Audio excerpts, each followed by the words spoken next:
Hey everyone, here for round two. Actually, I'm playing round two against a friend of mine.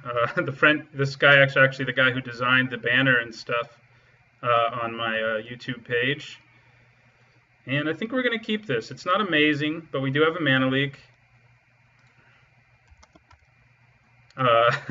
We do have a mana leak, and we don't have a turn two play. But getting this coatl out there and just wrecking face with it seems like a pretty good deal.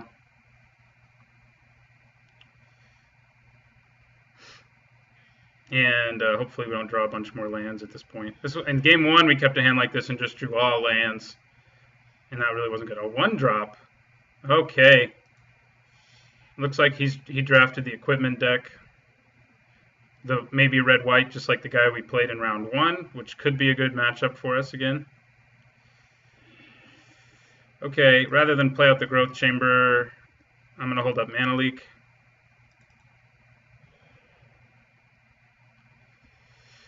Germ token. Haven't seen one of those in a while.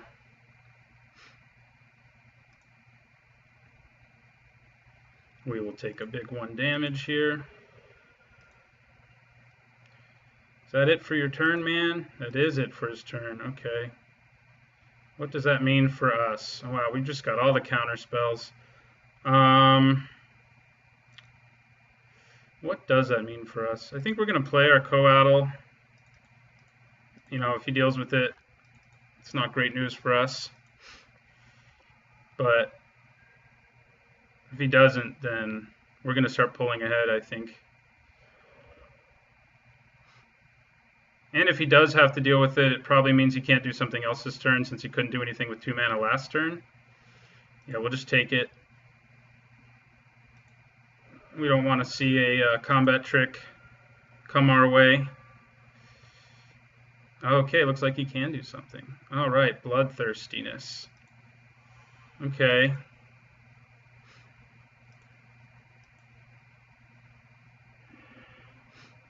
All right. We'll pump him up. This means we can set up a pretty nasty block on the Blood Ogre with our steady progress. I'm just going to play our growth chamber here.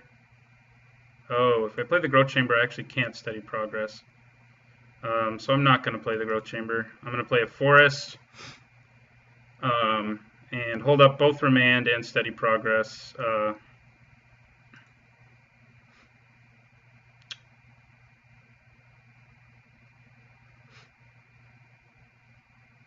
I mean, chances are he has a combat trick. So I may just want to take damage from the ogre. Okay. Well, if he wants to swing with the germ too, I'm going to block the germ and be ready to do something. Okay. We will steady progress.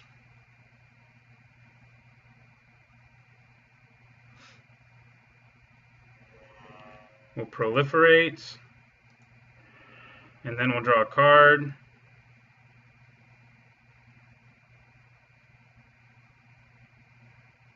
Oh no, is he gonna do something else combat tricky?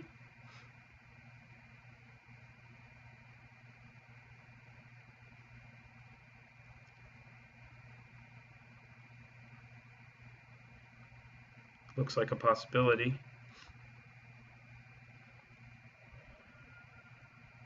Okay, well, we still get it. We get a 2-for-1 there. He's going to protect his guy, and we're going to take 3 this turn.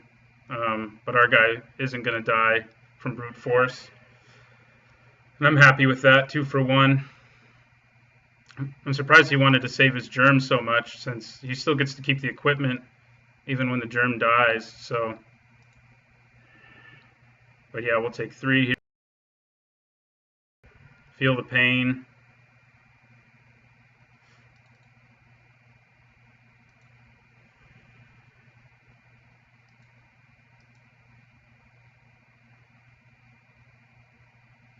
And a Goblin Fire Slinger.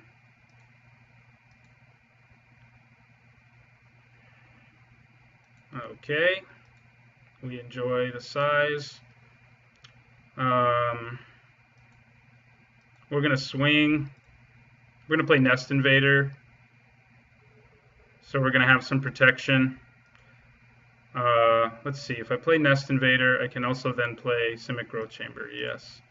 Okay, so we're going to play our Nest Invader. And we're going to play our Growth Chamber. And we will return a Forest. And we'll end our turn.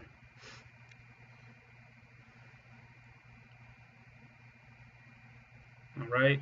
Means he's probably got some Bloodthirst coming our way, but we can remand or Mana Leak it. We'll probably remand it.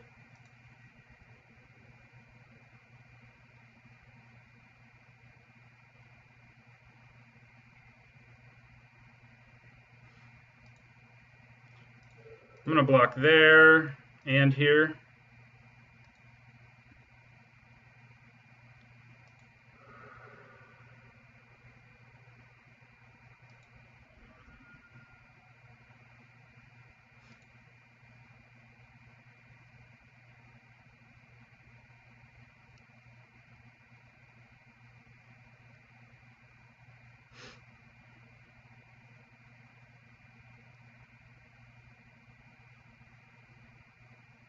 I'm going to remand that, which is going to make my friend rather angry. I know he really wants remands. I'll probably give him that one. So, especially if I end up beating it in part because of it. Oh Lord, we just drew that thing. Yeah, we're just gonna swing with both guys, and then play our Bestial Menace, which is liable to make him scoop. Actually, I could tap it differently.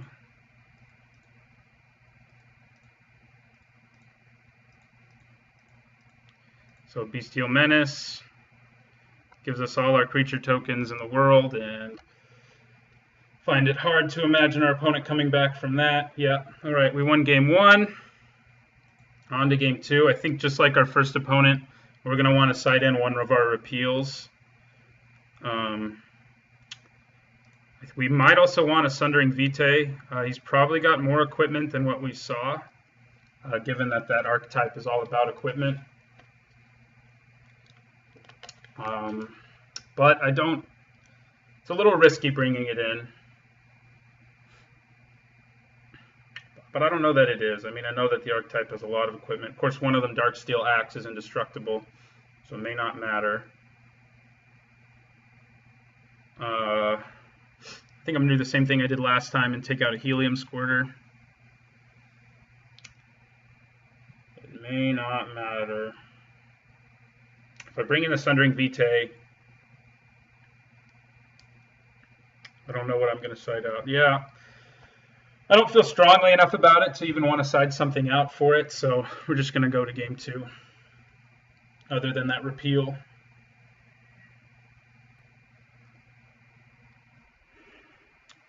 Okay, we got another great hand. 1 drop. Oh, Living Weapon again. I don't know why I'm so surprised. We saw that turn 1 last time.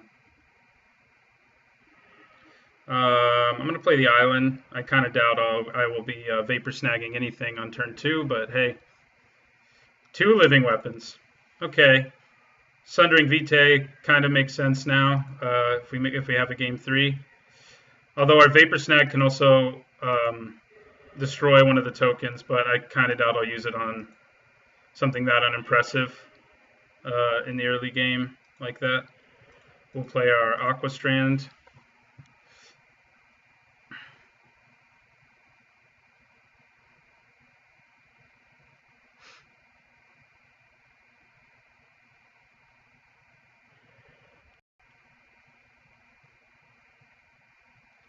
Okay, that's something that I think we're definitely going to see us Vapor Snagging in the near future. Move it plus 1, but no. That does complicate things for this turn.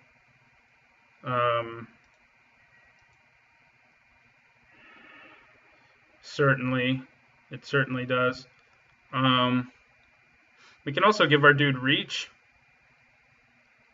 Trying to think what he can do with that much mana that would really hurt us. Like, even if he puts an equipment or an enchantment on this and just bashes us for 6, we can Vapor Snag it next turn. So I think I'm gonna go on the aggressive and play out this guy again, who was so good for us last time. And we'll end our turn. I think we're going to take a lot of damage from this turn, but I think it's going to be worth it in the long run. Hopefully. Okay, well, he's even willing to kill off a germ to hit us for... Okay, well, that's going to work out really well for us next turn. We are going to take 6 right now, and it's not going to feel good. But next turn we'll just Vapor Snag that when he swings with it. So it's going to be pretty sweet for us. It's nice that we've been matched up against this deck twice. Not this exact deck, but this archetype twice, because it's a pretty good matchup for it. We will swing for 5.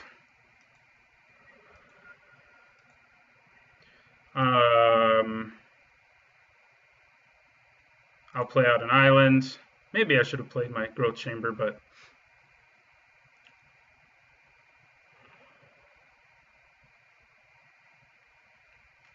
Okay. That is annoying.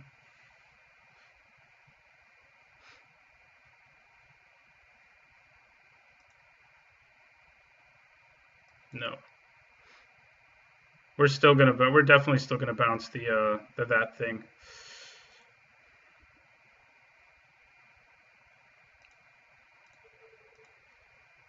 He may have Apostle's Blessing, which isn't something I thought about, and that would suck. That may be what he's about to do right now.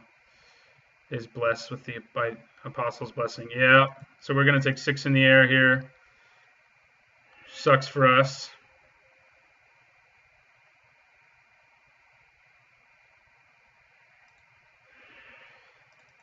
We're going to take 6 and feel the pain.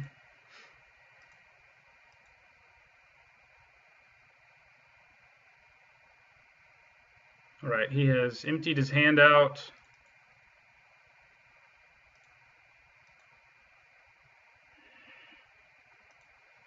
Drawing lands right now isn't exactly great.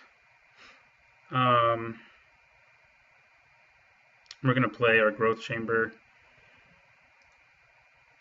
and we're going to return an island. We can give a dude reach and Vines of Vastwood in the same turn, so that might be relevant. It could help us get back in this. Oh, we actually can't Vines of Vastwood enough, because we have to have the kicker, which is double green, so we're not going to be able to give something reach and do that. Okay. Now I wish I'd paid my mana more smartly. What do we do here? I mean, we need both these pieces to stay in play. I think we may just take 6 here because of the mistake I made, and that may just be the price we pay. May have Burst Lightning or something, but I made a bad mistake on how I tap my mana. And there's, if we just chump block here, it's just not going to be worth it. So, yeah. So we're dead.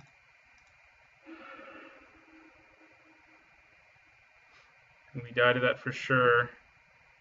Oh man, I could have used Vines of Vastwood to keep that from targeting him. 2 mistakes. And we take a whole bunch of damage. Alright, game 3.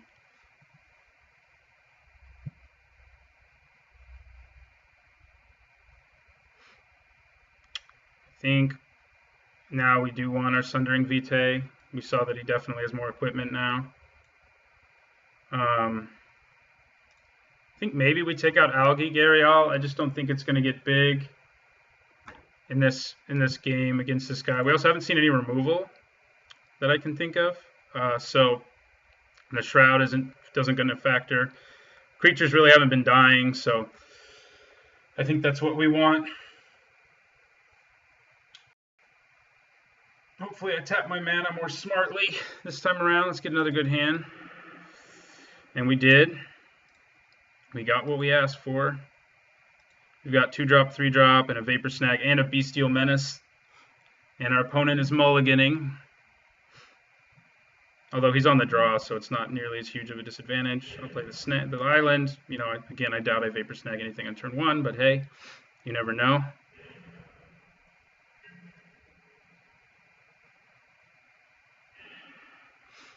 Okay.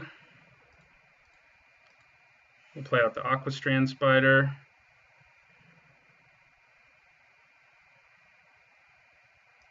Kami of Ancient Law, you say? No. All right, well, we have a pretty sweet turn 4 setup if we can draw a forest here, so. Nope. And we'll just pass.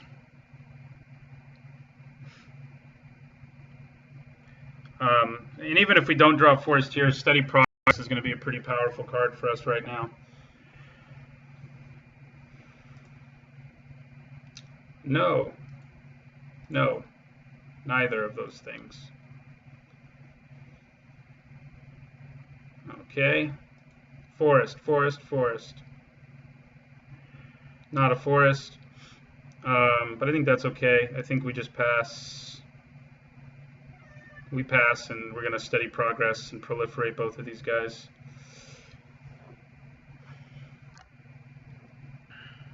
Hopefully also draw into a forest.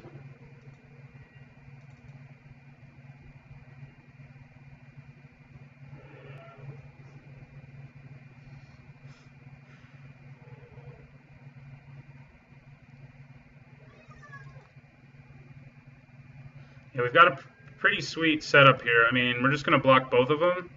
Oh, and if he does nothing, we're just going to do this at the end of his turn. Proliferate both our guys. Still no forest, but double Vapor Snag is certainly good against our opponent. Still no forest, so we're continuing our trend here. I think I'm going to swing. We have double Vapor Snag, so we can deal with any sort of combat trick he wants to use, either on offense or on defense.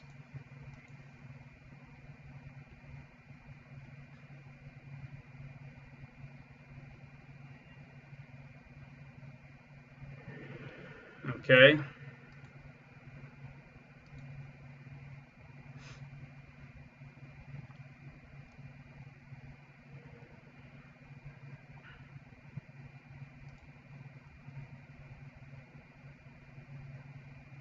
All right. No blocks. Okay, we're going to Vapor Snag. Luckily, he didn't have Apostle's Blessing this time around.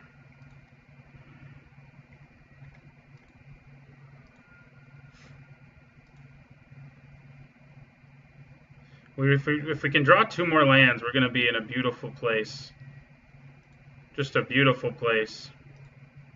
Yes, yes, triggered abilities. No. And no.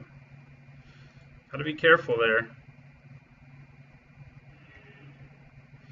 Alright, not a 3rd land again. But I think we can basically do the same thing we did last turn.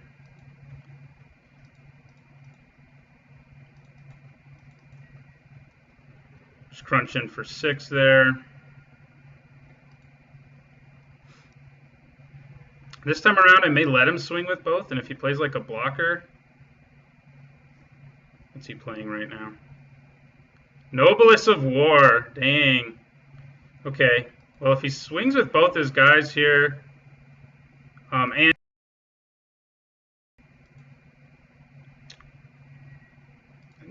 Apostle's Blessing in his hand, we're going to be pretty happy. We need for both of those to be true, of course. He's not swinging with both his guys. We're not going to block. Seems our opponent also isn't doing anything. Okay. Now if we draw a land, I'm not exactly, like we just did, I'm not exactly sure what we're going to do. The thing to do might be Narcolepsy. And hold up Vapor Snag. I mean, I can also play our Rootkin and swing with both, and he has to block. But he could have a pump spell, and that would lead to our death next turn. Although the Rootkin would still be back as a blocker. So it may, I mean, it's not like complete and utter death, if that's what happens. He has 2 cards in his hand. I mean, chances are good that he has something like Brute Force or Apostle's Blessing, either of which he can play right now.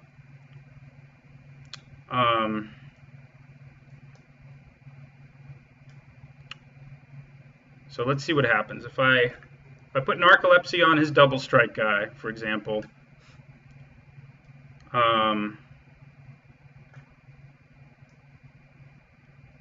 put Narcolepsy on the double strike guy,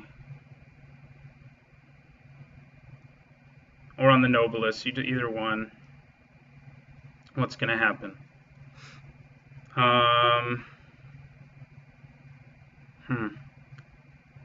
Really wish I just had one more land. I mean, then I would be able to play our Rootkin. We'd be able to play our Rootkin, and we'd be able to just hold up our Vapor Snag.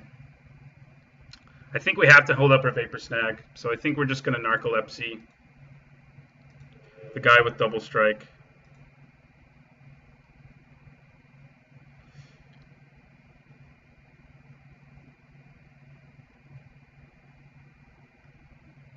And we're going to plan on Vapor Snag the Nobilis next turn.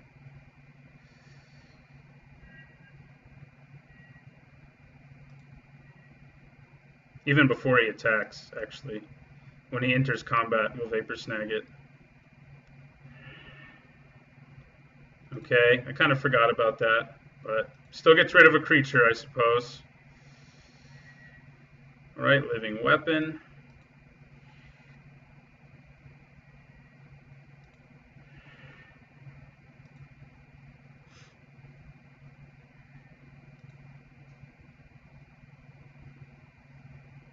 No.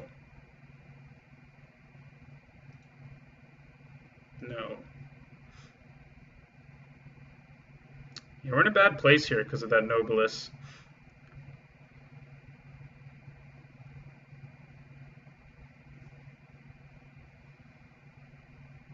Okay, yeah, we're in a really bad place here because of that Nobilis. I'm not sure we can win now.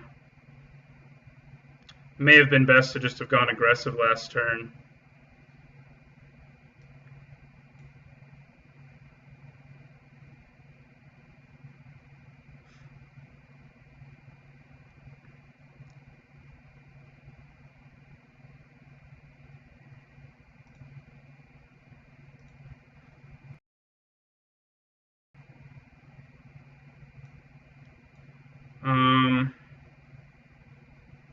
Yeah, I'm just going to Vapor Snag the Nobilis. He can't play it again this turn.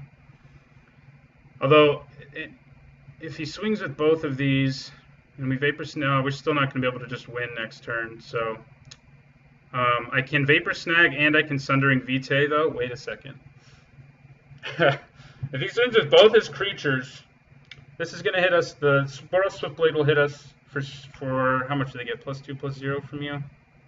The Swiftblade will hit us for 6. And the Nobilis will hit us for 3, so that'll do 9.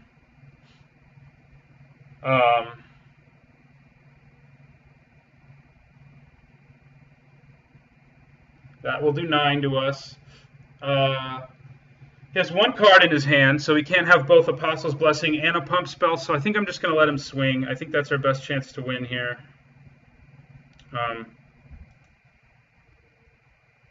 Swing with both, come on. I know you want to. Damn it. Yeah, that's really too bad he didn't swing with both. Too smart. Too smart for us. Okay.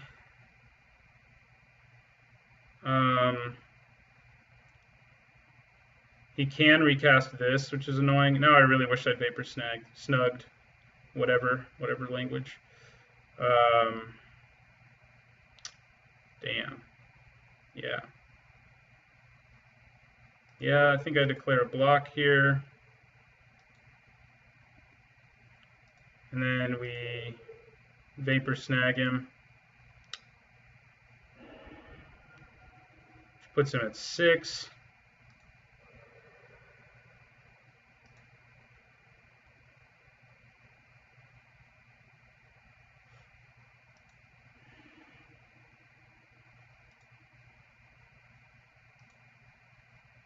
No. And no. And then we're going to Sundering Vitae this at the end of his turn. Actually, we'll just do it now.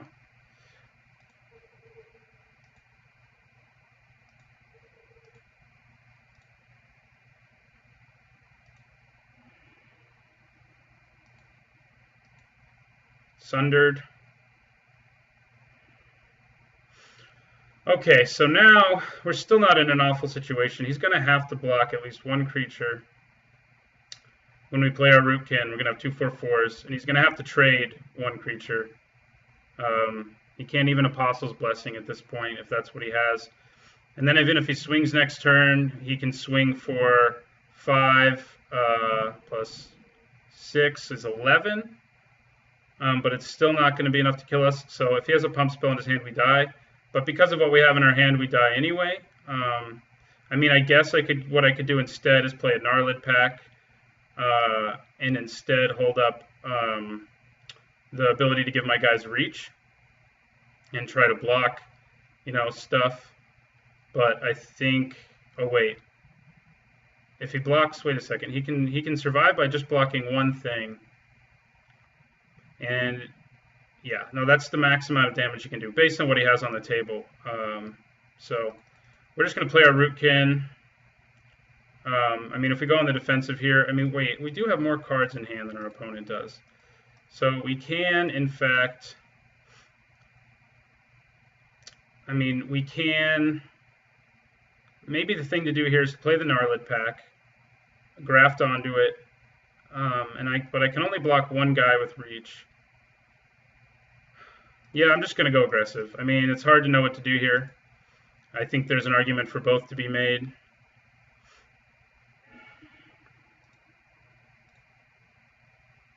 But I think this is what we want to do. No. We just got to hope he doesn't have a pump spell of some kind in his hand. If he does, we lose. If he doesn't, we win, is basically how this is going to play out for us. Being mana screwed this game was pretty frustrating. But hey, it happens. It happens to the best of us. He's got to block something. Yeah, makes sense. And we got to hope he doesn't have in his hand already or draw a pump spell. If he does, we lose. And that, I think, is actually enough to kill us, sadly. I think the Husk will be enough to kill us.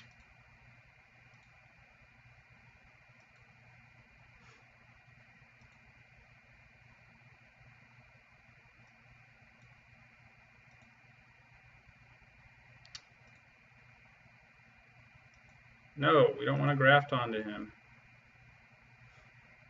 Yeah, so that's going to be 9, 10, 11, 12, 13, 14. So I think we're dead. Oh, no, it's not going to be 8. What kind of math am I doing here? Oh, yeah, total. Yeah, it is 8. I'm doing the right math. Yeah, we lose. And the second phase of damage, yeah, and he just barely killed us. It's hard to know what to do there. It sucked that we got mana screwed. If we hadn't been, we would have just, I think, run him over. But c'est la vie. Our deck has performed really well so far, I think. So we'll go on to round 3. We're playing in a 6-2-2-2, if I didn't mention that before. So we can still try to get some prizes here. So hopefully we do. And I will see you for the next